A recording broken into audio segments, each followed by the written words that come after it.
the average total cost of a 4-year degree at a major university here in Arizona? On average, a 4-year degree at a major public university in Arizona, like Arizona State or the University of Arizona, costs about $12,000 to $15,000 per year in tuition for in-state students. When you factor in living expenses, the total cost of attendance is roughly $30,000 to $35,000 per year, meaning about $120,000 to $140,000 total for 4 years. $120,000 to $140,000 for 4 years.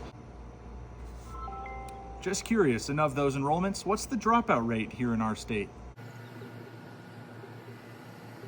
In Arizona, the 4-year graduation rate at major universities is around 53 to 54%, meaning nearly half of the students don't finish in 4 years.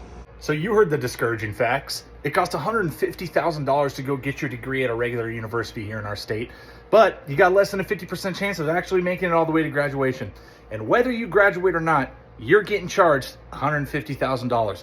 They don't care about you. But here at the GenStrong Nexus, it costs $6,500 to get certified in HVAC, electrical, automotive, welding, and many, many more. Click that link down below for information regarding classes and even sponsorships. My personal promise to you as the founder of the GenStrong Nexus, any student that signs up in the first year, I will personally guarantee that you get certified $6,500 one time, and no matter how long it takes us, we will get you your certification so you can go make that money, baby. Click that link down below.